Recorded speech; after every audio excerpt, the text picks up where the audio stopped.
Okay, I guess we should probably get started. Uh, Ted, join us in a little bit. Um,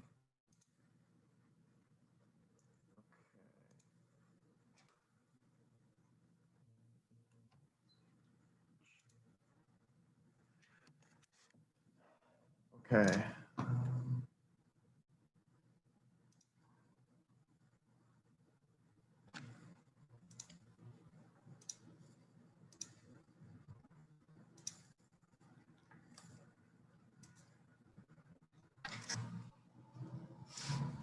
Jake, do you want to share your screen and then we'll get started? Let me just pull it up. I don't know why I accidentally pressed the power button on my Oh, laptop and it took me off the call. yeah, it's a bit of an issue. um, yeah, we'll let Jake share his screen and then we'll get started here. Sorry for the delay, everyone.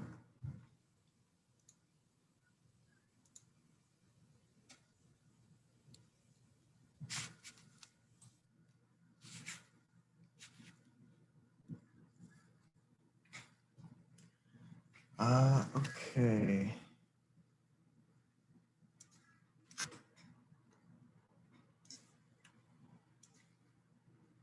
Okay, well, Ted's not here yet, but I guess he'll join us at a later time. Hi, everyone. My name's Eric Cantor, and I'm currently representing the University of Hartford Architecture Clubs in introducing this panel on gentrification that we've organized. We're really excited to have everyone here today and really looking forward to the discussion that can take place from the topic that's presented. Jake, if you could just go to the next slide.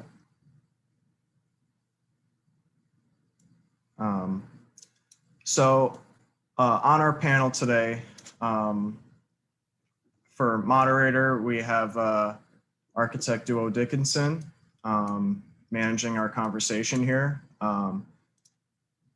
Duo, just to give you an idea of some of the things he's done in the past, graduated from Cornell in 1977, and he opened up his own practice in 1987.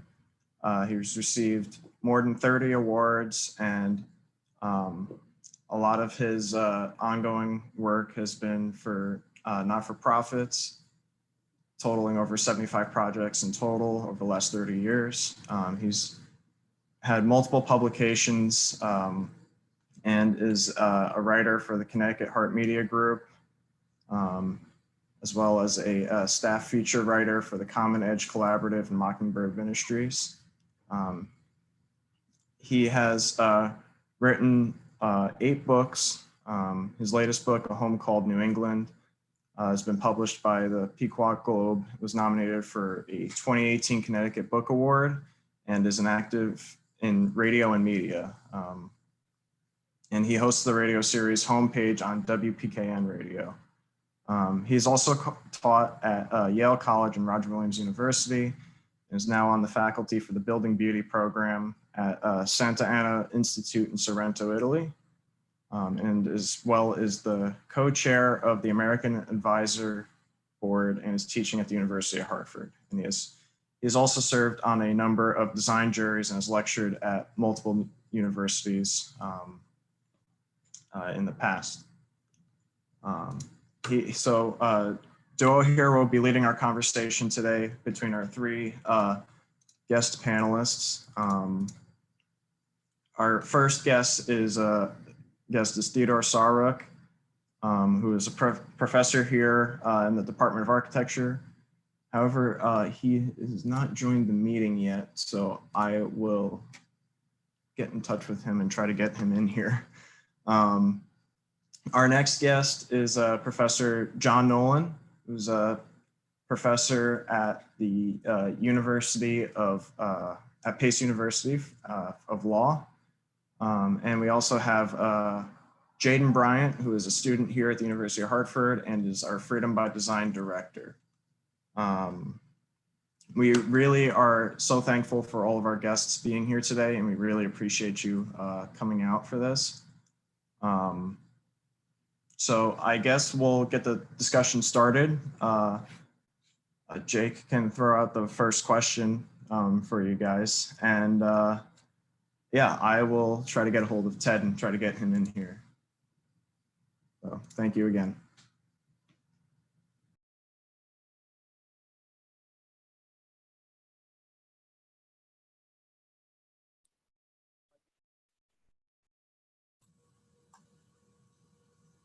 To me to sort of lead the discussion of this. And why is gentrification an issue?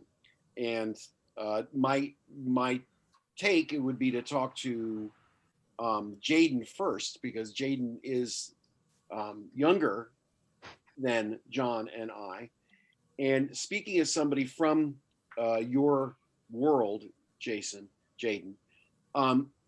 why is gentrification an issue for you? Yeah, so I could first start off, just to kind of going off, when I kind of looked at this question, I was considering gentrifying a neighborhood, which essentially is taking a low income city neighborhood and moving it up the socioeconomic ladder within its area. One of the reasons with gentrification and kind of looking at it as a whole is it introduces some hope for the fact that households are opting diversity within the neighborhoods families choose to enter as gentrification is coming about. As you see more high income families entering urban areas. And it's a good, and one of the good things about gentrification, just to kind of like start off with it, is that when higher income households enter neighborhoods, and one thing that I have noticed personally has been that it does help shore up city taxes. It can help spur the economy and racially integrate a community. But one of the main reasons why gentrification is an issue is because there is a huge lack of policy that intervenes for gentrification as a whole. People living within communities are already living in unstable housing conditions, and they're in neighborhoods where they are people within these neighborhoods or urban neighborhoods are there not by choice because it's the only place they can be. When higher income households enter these neighborhoods, it spurs up rent. And people already within these communities, I believe that it was recorded that like about 70% of renters that have an income or salary of $15,000 are paying more than half of their income on rent. When higher income households are already entering a community with lower income families, it spurs up the rent for a rent they cannot already afford. It creates various instability within the market, and that's kind of why gentrification was an issue for me. Well, you brought up Jaden. You brought up the nature of policy, and I'm going to go to John Nolan. And John, you are on this panel. You're the one that probably is the widest breadth and depth of understanding about how the economic phenomenon of gentrification creates an almost governmental or sociological response in terms of how it is either encouraged, discouraged, regulated, projected, encouraged, actually made illegal, made legal.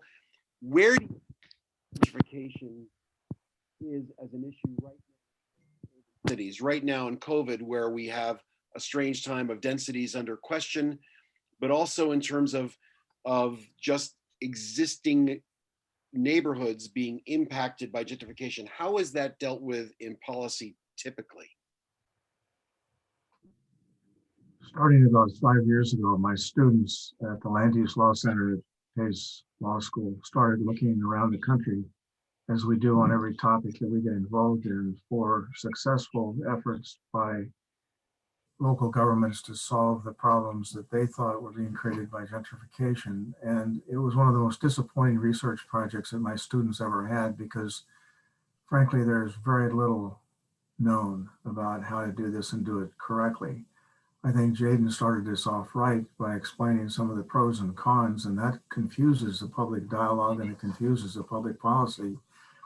But I can tell you that the combination now of climate change, the urban heat island effect, the tremendous focus on minority communities that are having tremendous health issues exacerbated by COVID has really, I believe, put a fire under a lot of local governments. My students are now finding housing impact studies, health impact studies, racial impact studies, urban heat island effect mitigation efforts.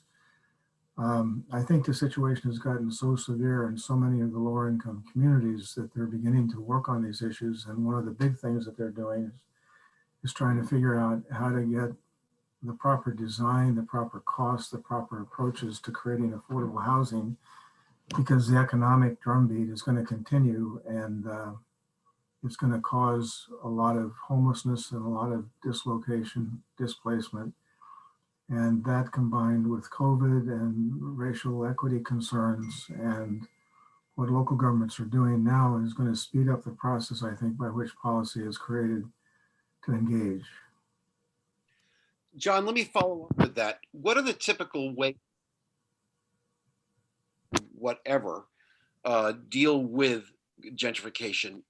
Is there a stimulus aspect to it? Is there a response aspect to it to suppress its negative impacts? What do you see as being the typical way gentrification spurs regulation?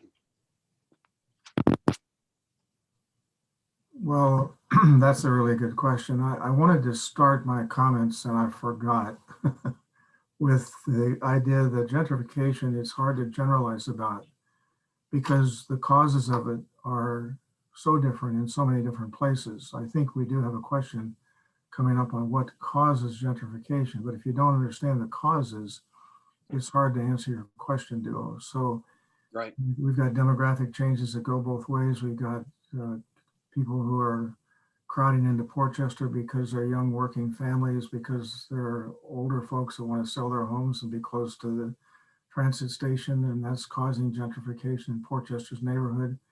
On the other hand, we've got Kingston, New York, where households with children are getting older decided to leave New York City and the more urban spots in our region and move to Kingston. And then the pandemic came and really exacerbated that. Yep. Now there's evidence of tremendous homelessness happening. We're working in Kingston, and that is the driver. There's so much homelessness in so many neighborhoods that are changing. Even the people who are gentrifying the neighborhood are disappointed because they went there to get some benefits of diversity, and the diversity is disappearing because of them and because of COVID. So it really depends upon the situation. But what we found in all of our legal research is what my Yale students, I taught at Yale for 15 years in the School of the Environment, and we did studies on what caused local governments to change to adopt, for example, local environmental laws, and they called it the perturbation effect. People get perturbed, society gets upset, people want to solve problems, problems occur locally.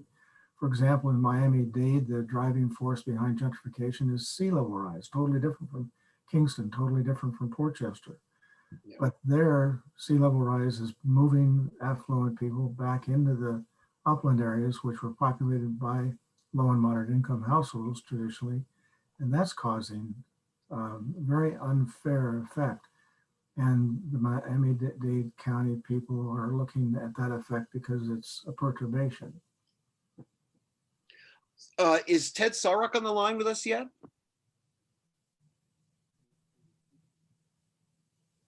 We are currently working on trying to get Ted on the line. I'm not sure where he is. He might be driving or something because we tried to call him and he hasn't. Well, let me piggyback on what John says, and I like Jaden's reaction.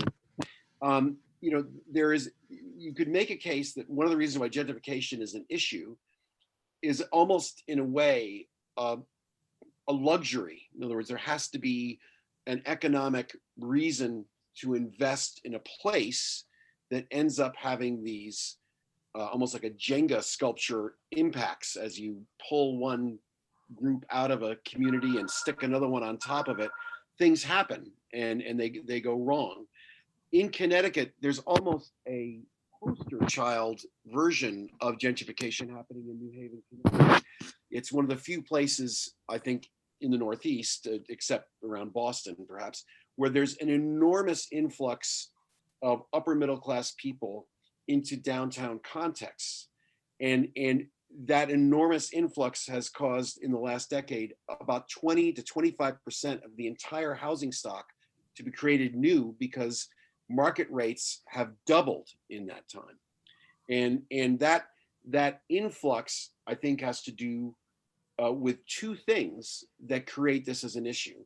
And John, you can correct me if I'm wrong, and Jaden, please correct me if I'm wrong. I tend to think it's about generational values. So in terms of John and I are both empty nesters. Our children have moved away. We basically, the two of us, because we know each other, have opted to stay where we are. But more people of the boomer generation, our generation, have decided, well, we've lived in this single family residence world, and we want to actually be part of the urban world and walk and actually have things at our doorstep. And we are moving into cities.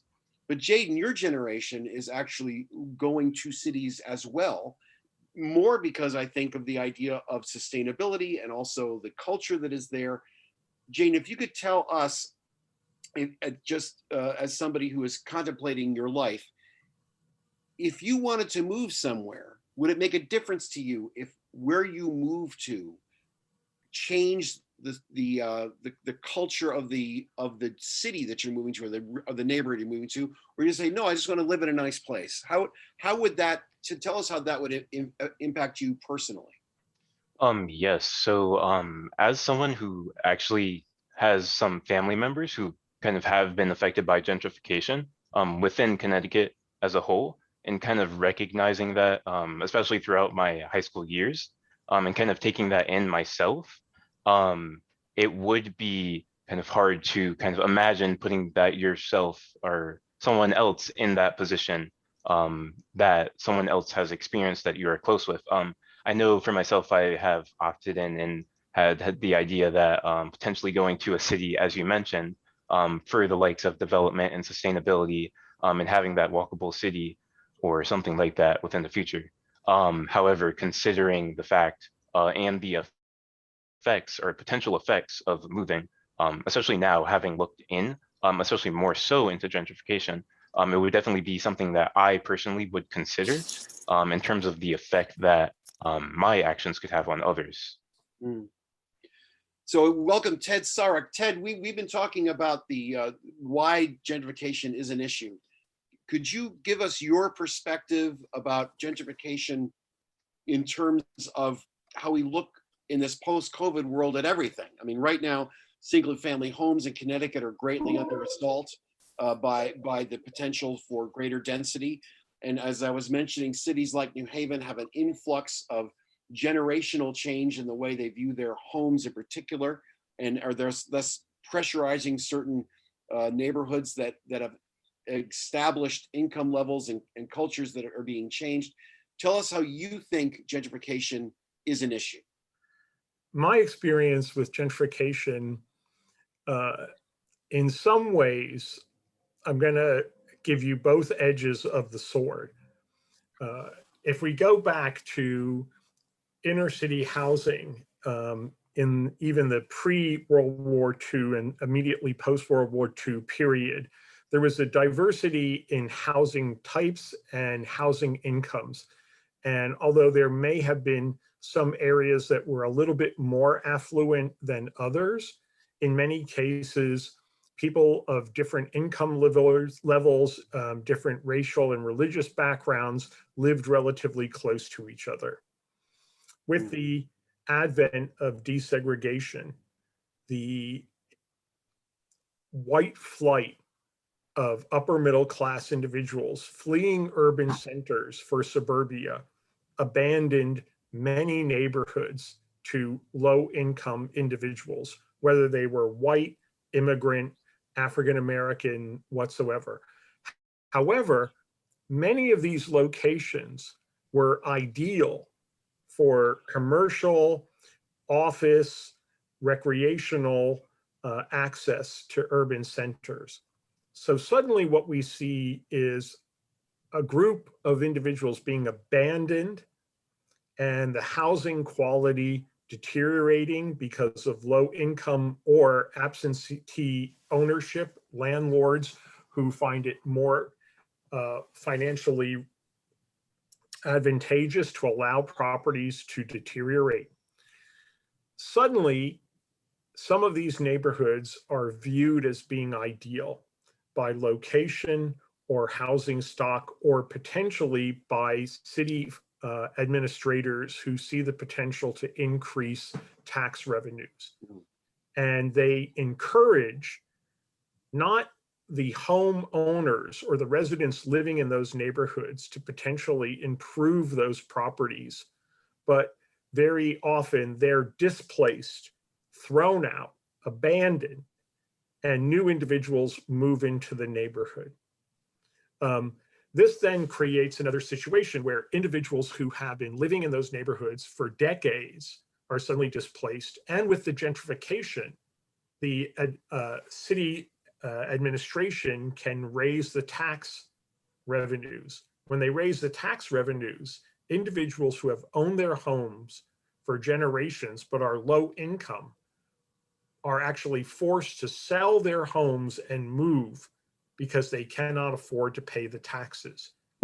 So it's an interesting thing, you know, in many cases, these individuals were abandoned by urban administration, and then they're doubly chastised when the gentrification takes place, if this makes sense to the people that are listening. Rarely have I ever seen an attempt to actually gentrify by keeping the current inhabitants in place. Well, So, I think that maybe leads us to the next question that's on my list, if we might want to switch that question.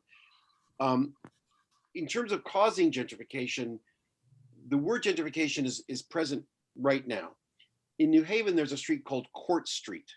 Court Street was actually created because in 1867, a developer went bankrupt creating row houses on Court Street because it was a really cool street next to Worcester Square. That place became quite affluent. And then, just as you were saying, Ted, in that in amazing flip, that jujitsu of having highways being built and established neighborhoods leaving cities all over the country, but especially in New Haven, going up I-91 and off of I-95, and creating places like Hartford and Guilford and West Haven. Those places ended up pulling people out of downtown New Haven, and those wonderful townhouses became actually Section 8 housing. And it became actually room by room. And then another government program came in, and it funded actually the re-inhabitation of that and actually encouraged the gentrification of that entire neighborhood.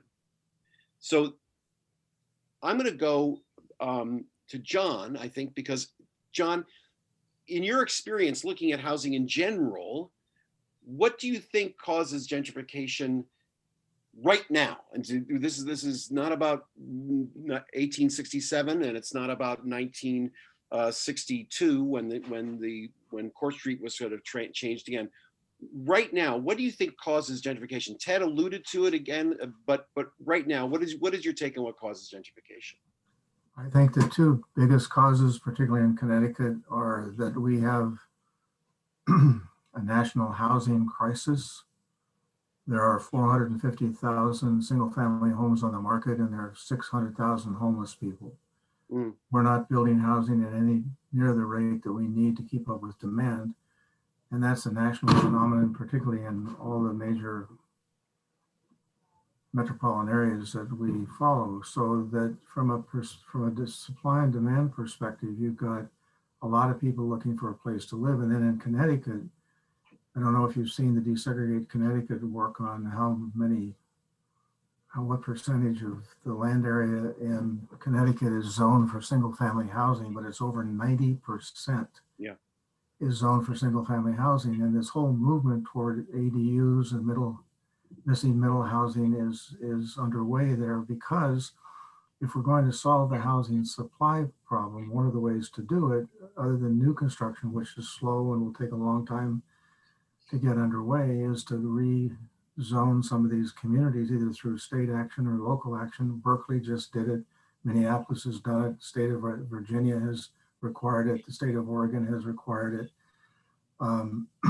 We have to grab a hold of some better tools for increasing the supply, because the demand is going to keep on going. And so by definition, everybody who wants to find a house has to go someplace where it's affordable. And that happens to be a lot of the low and moderate income neighborhoods. Well, I think that's the conundrum. And I'd ask Jaden to come in on this because, Jaden, you are the primary, I would say, vehicle of a person who's going to set themselves up in their lives in a place.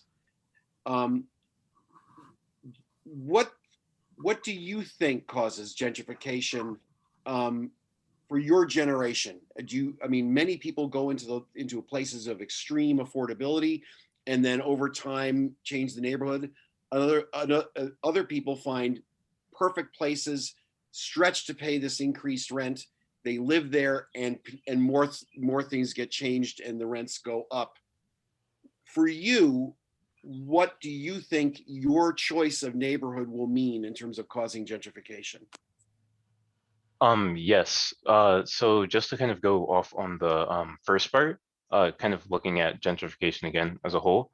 One of the things that I looked at when causing gentrification, obviously there are many causes to it, but one of the things that I looked at specifically, and looked at this before, and the scenario that affected family members of mine, were more so higher income households and college graduates moving into urbanized areas and moving away from the suburbs. There has been a vast increase at the rate of and higher income households moving away from the suburbs at a larger proportion. And one of the main things for myself, at least, in terms of gentrification and moving, and I know I kind of discussed this before, was obviously on the likes of moving within a city or a redeveloping city itself. I know that Professor Sarwark brought it up in terms of people moving away from at least being able to afford a house within a more urban environment, in terms of joining this new neighborhood that's already populated, obviously then by higher income households moving up. There's kind of a chain reaction within policy that where taxes are increasing, or rent is increasing, correction, rents increasing, and especially within these minority neighborhoods where they are already kind of in an unstable environment, cannot control their ability to truly afford rent, and truly, as Professor Sarek did say, are getting displaced. So Professor Sarek, otherwise known as Ted, could you tell us, you gave us a great overview of what this means, but I'd like to hear what you would say, what specifically causes a gentrification in terms of our culture? Is it about the aspirational manifestation of your desire to control your own fate? Or is it about taking economic risks to get economic gain, buying low, selling high? What do you think of the seminal realities? I just limit it to Connecticut because that's where we are. What do you think are the realities that causes gentrification in Connecticut? I think that there's two issues that have in recent times become one of the driving forces. One is that the state of Connecticut and other places have a dynamic, robust group of young professionals, individuals who have decided to put off having children and starting a family till they're beyond the age of 30, which means that they're not interested in moving into suburbia. In reality, they want to move into urban centers. They want to be close to entertainment and activities. They want to be close to their friends. Many of them aspire to potentially having walkable neighborhoods and these kind of things. And so they're willing to go into lower income neighborhoods and rent apartments or purchase condominiums or buildings and retrofit them. At the same time, because they're not having children, they're not basing their housing choices on schools and other amenities, which might limit families with children. So therefore, they're in a position where they can potentially, for a number of years, take a risk. But you hit the other one on the head. The majority of these people who are willing to do that are also looking at financial gain. The idea that when they're in their mid-20s with good paying jobs, they can buy a low income property, improve it for a number of years, and then sell it and move on potentially at that time further out from the city in order to raise children as such. And again, then you look at renters or landlords who are saying, wait a second, here's this new group of individuals who desire places in the city, and I can potentially rent to them by removing or displacing my existing tenants, kind of thing. And this is happening all over downtown. And I'll add to this, we watched a presentation on Hartford 400 yesterday evening. The faculty, in order the city would like the universities to engage in research related to this.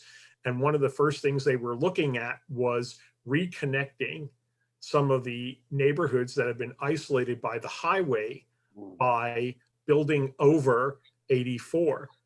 So properties that suddenly 6 weeks ago were not desirable, and they're planning to do this in the next 15 years, have suddenly become prime choice real estate because the new amenities that will be built on the land that's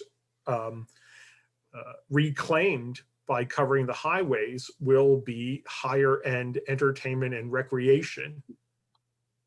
You know, if you own a home in, you know, along Albany Avenue or Blue Hills, hold on to it for 15 years because it's going to double in value just by its location. Well, that takes me to the next question. If we could switch that up, well, actually, okay, what can we do to solve gentrification? Okay, well, I was looking at another one that was like, what makes it good or bad? I'm going to actually preface this question with a question I had on my list that was before this, which is, what you're describing is this unintended consequences of a primal human reality, which is to better yourself by putting yourself in a better place. And then by doing that, you basically create situations that are either good or bad. Mm-hmm. So could you just talk about the good and bad of gentrification? And then I'm going to go to John and talk to him about his school's research on good and bad aspects, and then go to Jaden and say, how does that impact his judgment of where to go? So Ted, you first. Yeah, I would say that obviously the good thing about gentrification is revitalizing existing building stock. We have some exquisitely beautiful buildings throughout the state of Connecticut, but due to the economic situations, low income neighborhoods and so forth, they have not been maintained. So I think if you generally took a vote across the board and asked people, would you like to see these rundown neighborhoods revitalized? The majority of people would say absolutely yes. The question is then, how do you do it? One of the things that I think is interesting is you can raise a kind of concept of social equity and say, are cities and banks providing opportunities for low-income individuals who are stable to actually acquire the loans to purchase and improve existing properties? you know. Well, that's a perfect segue to John. John, tell us how to do it in the way Ted is talking about it. What have people found to make good things out of gentrification, or what has caused bad things to happen in gentrification? I spoke to the mayor of a gentrifying community about 5 years ago and said, Mayor, we've got to start working on the negative aspects of gentrification. He said, John, just give me 5 or 6 years.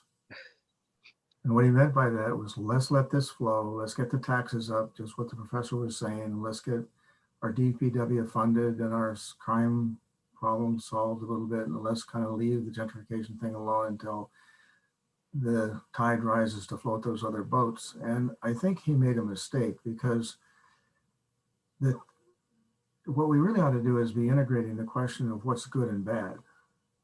Because by leveraging the good, we can address the bad.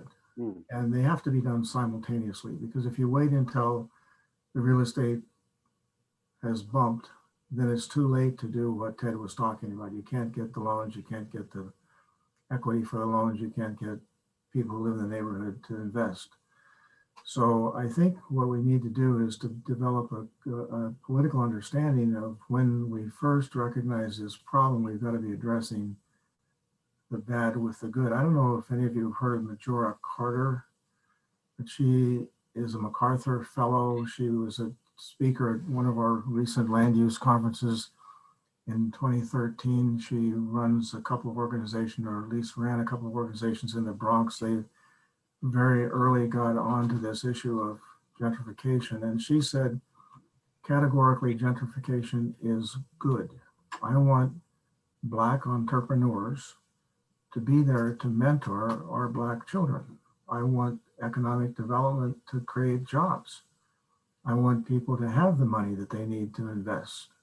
And so she embraced, and she's gotten in a little bit of trouble with some groups, because some people think politically that the thing to do is just to resist any and all aspects of gentrification. And she embraced it as a way of integrating the good with the bad, to create the leverage, to create the finances that you can get to do affordable housing, to help people get low-cost loans, to help them rehabilitate their existing units.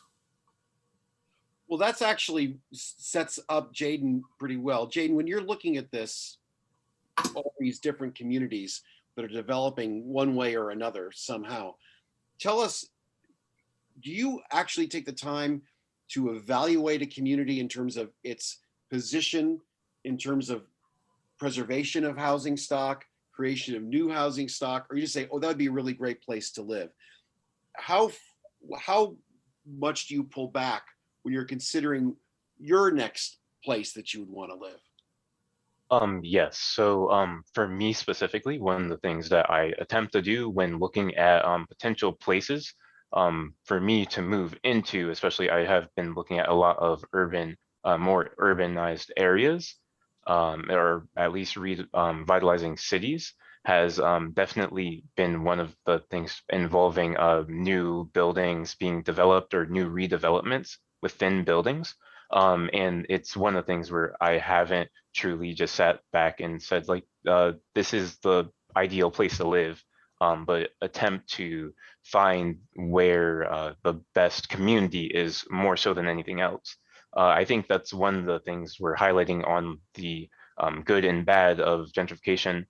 Truly has kind of pointed out to me the disjointedness in a community that it could create, not only for the separation of the residents, but also businesses, especially small businesses. I know that's a question that we'll get to later, but just that has been one of the more important or integral things for me when referring or looking at cities. Well, I think it's a good time now to just address the question that's on the screen. How can we solve gentrification? There's a huge thing happening in Connecticut right now, which is Sarah Bronin has basically, with Desegregate Connecticut, as proposed, and there are a bunch of different bills. And part of, I think, the solving of gentrification can be the density, the creating of density in the very low density suburbs that you were talking about, John, the 90% that is single family dwelling. And or you can look at the communities that are dense now and say, how does that density accrue to the benefit of the people that are there, but also people that want to move there? So just going to Ted first and then just around to John and Jaden. How do you think we could solve gentrification given these large scale options of how we determine the density and the nature of the communities we live in? Well, I'm going to just hit two issues. Other than gentrification altering existing low-income neighborhoods in the inner city, we have a second situation, which is a number of young people abandoning suburbs, and housing stock that is identified as single family is now in a situation where maybe one or two people are residing in a house that could easily host 3 or 4 or 5 people. And it cannot be modified into a duplex or multi-family, yet, you know, we don't really have the numbers who are able or desire to exist in suburbia. The second thing about gentrification comes into kind of this concept of social economic status and the question in American culture of who deserves good housing. And this is very much connected to the Protestant work ethic, which says, you know, only those people who provide a service should be provided with the support for quality living. You know, and there's always this question, is somebody living better than me? And certainly we've created, if you want to call it this, a culture of dystopia. You know, we had this question once in class a year ago or 2 years ago, and I once said, do you think that public housing has to look that bad? I said, it doesn't have to, but if public housing started looking really nice, people would say, why are they living better than I am? I said, so there's a certain construct which is supported by a kind of economic reward system, which again gets back to this idea of housing justice or social justice. And is there a baseline where everybody should have a minimum and you kind of go up from there, kind of thing. But I would also argue that the majority of the people who have those nice single family houses would never have been able to afford them if the government had not provided the economic opportunity to actually realize those. So I tend to believe that there's also a myth that low-income people don't know how to or don't want to live in better environments, or they would, when in reality, it sometimes comes down to, do I buy paint or do I pay for heat? Not that I don't want to take care of my property, or I don't actually own the property I live in, and the person who owns it has no desire to take care of it. So, John, what do you think in terms of how would you approach the solution? Would it be creating, as Ted was saying, a baseline and then evolving housing out of the baseline, or would be creating alternatives, as Sarah Bronin is thinking about, in terms of creating other places with better access to mass transit that are not in the urban core? How do you see solving gentrification as an issue that can really create havoc in existing communities? I think there are two choices that you have to make. You have to make a choice between two options. One is to look at that question from the top down. The other is to look at it from the bottom up. And my whole career has been spent looking at things from the bottom up. And what we do, we now have systemic racism is outed. Climate change is now accepted. The pandemic has made public health a prerequisite for all public policy. and we have this national housing crisis, right? So the question is, what can you do about that at the local level? And I really applaud what Sarah is trying to do at the state level to try to recapture some of this space for affordable housing. But just looking at it from the bottom up, our students are convinced that we're going to find all kinds of local tools and techniques based upon the notion that when things get bad, local governments begin to innovate, and we're going to find what those innovations are. The law jurisprudentially stays ahead of the problems that it has to solve, and we're going to find solutions. So one of the things we recently found was the anti-displacement and comprehensive housing strategy of Providence, Rhode Island. And I want to read to you what the mayor, Jorge Lorza, said in his cover letter. We will take every tool in our toolbox, and with the continued input of community leading the way, we will solve the problem of displacement. Now, my question, Duo, is what is in that toolbox? Mm. And one of the things that's there is money, capital dollars from the local budget. And we look at the American Recovery Act, and I think the most heavily funded item on there is affordable housing. But has been a little lax in affordable, and that funding comes under the home program to local governments, under the CDBG program to local governments. So local governments have that tool. They also have their capital budgets to do streets and to do landscaping and do other things that solve some of the health problems in these neighborhoods. But by and large, the primary tool that local governments have is zoning. Right. How we zone these neighborhoods and what we allow to come in. Now in Portchester, we've been working with the village, which has declared its intention to fight the gentrification that its rezoning of the entire community has caused. And it's concerning them because the legacy businesses that people come to Portchester to enjoy, the bakeries and the services and the restaurants, are being displaced by new development that's been allowed by the new zoning. And so we've come up with a dozen ways through zoning to get the planning board in a position where it can ask for exactions from developers to relocate those tenants, to keep them in the buildings, to provide them with the kinds of services that they need. And we're using what we used for creating affordable housing, inclusionary housing, in the same way with zoning, with displacement for commercial tenants. So what we will have on board within the next 6 weeks when my students finish up the semester is all the new tools and techniques that can go in the mayor's toolbox. And that's what can be done to solve this problem. Well, I have been told that we need to end in time that everybody who's watching this, you get to the. What I'd like to do is microphone. We've just touched the surface. There were about a dozen questions we couldn't get to here. We just touched the surface on gentrification, and I think all of you have given a perspective which I think is vital to addressing a problem which is only going to get worse, given what John was just saying about all the different aspects of the world, culturally, COVID, climate change, everything. So Jaden, you're looking at this from the consumer point of view. You're actually going to be part of this world. Tell us where you think gentrification as a cultural force is going. Is it going to be more opportunistic? Is it going to be more regulated?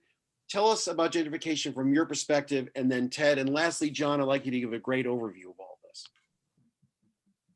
Yes.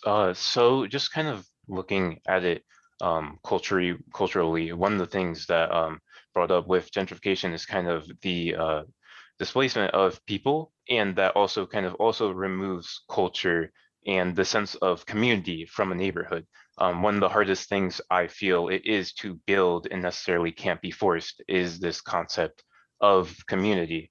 And one of the things actually, just to kind of point at it, when looking at how the resolutions to gentrification, a lot of policies making that I looked at tended to centralize its efforts around protecting displacement, but not truly protecting economic diversity within neighborhoods.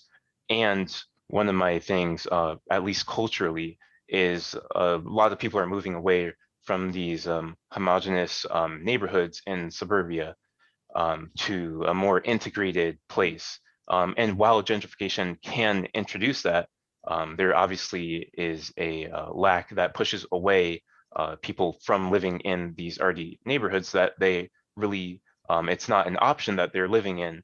They're living in because there is no other option. One of the things that I took, for example, and I just brought this up, and this kind of goes off on zoning, was New York, for example. I know that New York City, 12% of housing units in gentrifying areas are public housing units. And roughly there's another quarter that are dedicated to privately owned subsidized housing. One of my things is with gentrification as general is to preserve this housing, which allows, at least in gentrifying neighborhoods, to preserve the community and members, thus allowing for a more culturally integrated community. Ted, what did your Well, thoughts? one of the things that I would say is, and I say this with an extreme positive perspective, even though it might not seem this when I say that, the cities are broken. The industrial city, in my mind, has relatively collapsed. And what I mean by that is the newer generation that's coming up, first of all, is less interested in segregation and more diverse. So they're not afraid of each other. That is one of the first things in my mind that is going to change the kind of urban mix. The second thing is we know that with climate change, that we have to re-green and provide, let's say, urban farming and these kind of things in inner city situations. The next thing is that we're reducing commuters. The next generation is not interested in driving out to a location a half an hour away. They want to walk 10 minutes to work or to their next location. And the final one is that they want livable cities. The city is not a destination for work or entertainment that you visit. They want to reside in diverse, green, urban centers.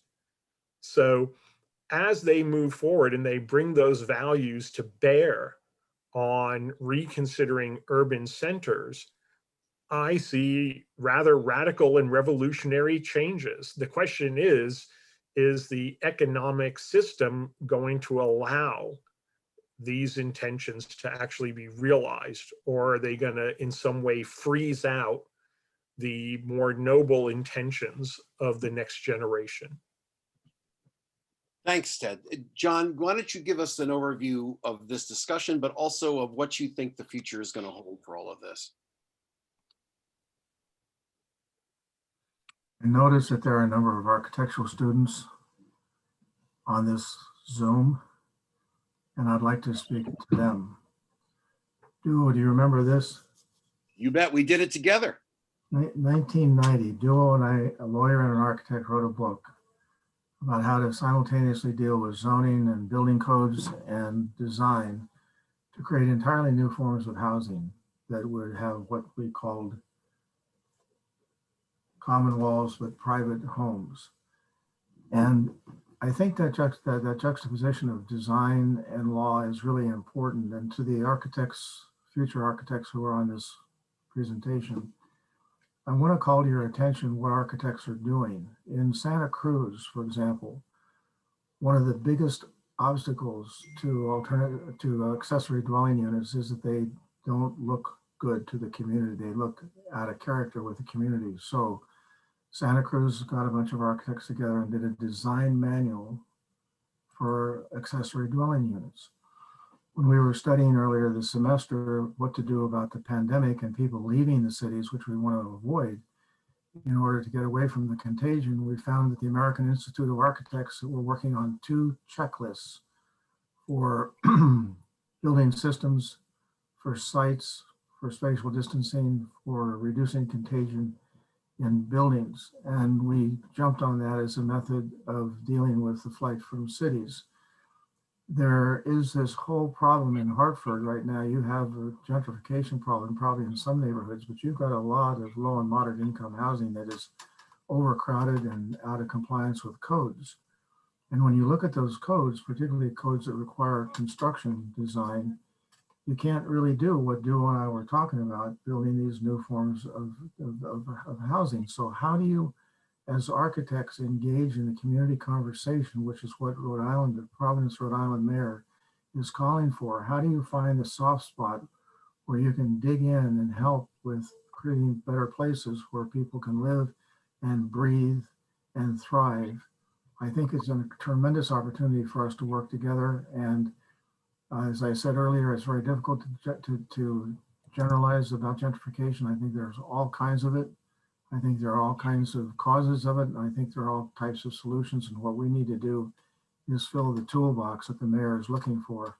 And you guys have a lot of the tools at your disposal. Well, this has been an incredible discussion. And I do want to thank, first of all, because I was remiss in mentioning at the beginning, the National Organization of Minority Architecture Students UHART chapter, which has actually created this. Aurora Peralta is on the line with us, and other people that are here.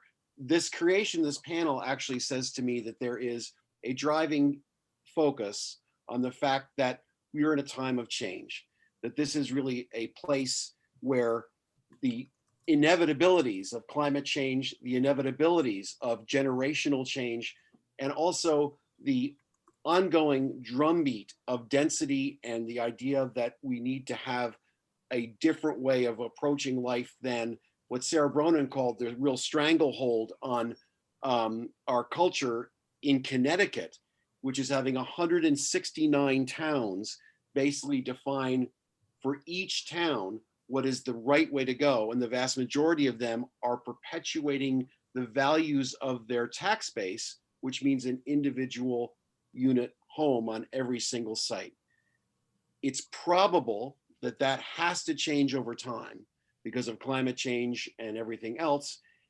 The gentrification that occurs in urban centers is going to be mirrored by community changes in the smallest of towns as people tend to leave them and things change.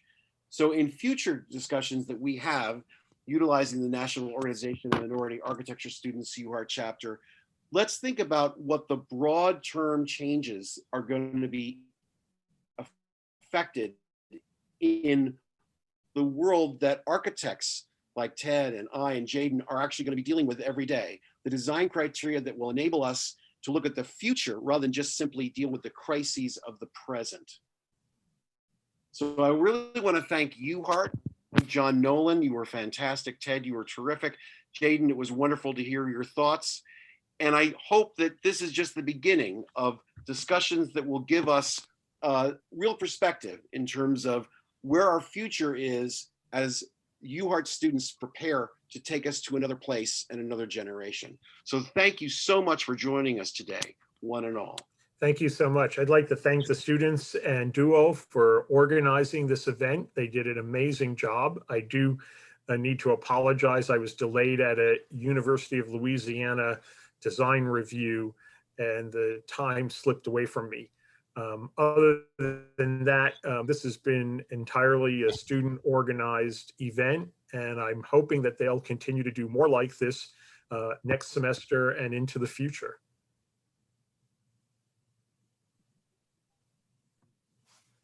Oh, can't. We still can't hear you, Duo.